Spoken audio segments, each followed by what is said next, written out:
வணக்கம். நம்ம திவ்ய வர்மா வைத்தியசாலையிலேருந்து சாந்தலட்சுமி. நம்ம பார்த்திங்கன்னா கொஞ்சம் பேஷண்ட்ஸ் கவனிச்சிட்டே இருக்கிறதுனால தொடர்ந்து வீடியோ கொடுக்க முடியல.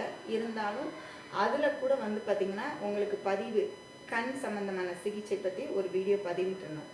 இந்த ட்ரீட்மெண்ட் பார்த்திங்கன்னா 7 நாட்கள் தொடர்ந்து எடுக்கும் பொழுது பார்வை போனவங்களுக்கு கூட திரும்ப வருது.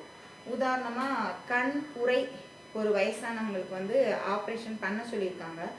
ஒரு சிலர் ஆப்ரேஷன் பண்ணாலும் பார்வை போயிடும் அப்படின்னு சொல்லியிருக்காங்க. ஒரு சிலர் ஆப்ரேஷன் பண்ணால் பார்வை வந்துடும் அப்படின்னு சொல்லியிருக்காங்க.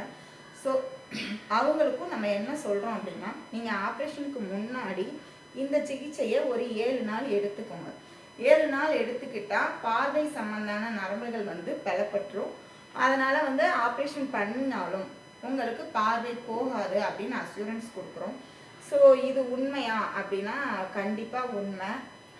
ஏன்னா இரத்த நாளங்கள் நரம்புகளில் இருக்குது அப்படிங்கிறத எல்லா வைத்தியர்களுமே ஏற்றுக்கிட்டு தான் ஆகணும். அது அலோபதியாக இருந்தாலும் சரி, சித்த மருத்துவமாக இருந்தாலும் சரி, எந்த ஒரு இதாக இருந்தாலும். ஸோ அந்த இரத்த நாளங்களை குணப்படுத்தும் போது அதனால் ஏற்பட்ட சேதங்களையும் குணப்படுத்த முடியும் அப்படிங்கிறது என்னோட நம்பிக்கை.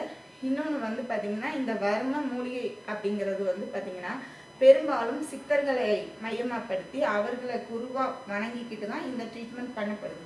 ஸோ அந்த மாதிரி பண்ணும்போது அவங்க கூட இருக்கும் பொழுது ட்ரீட்மெண்ட் எடுக்கிறவங்களும் நம்பிக்கையாக எடுத்துக்கும் போது இந்த ட்ரீட்மெண்ட் கண்டிப்பாக வெற்றியை கொடுக்கும். ஸோ இந்த ட்ரீட்மெண்ட்டை பண்ணும்போதே பார்த்திங்கன்னா நீங்கள் நம்பிக்கையோடு பண்ணணும். அப்போ தான் உங்களுக்கு முழுமையான ரிசல்ட்ஸ் கிடைக்கும். தேங்க்யூ.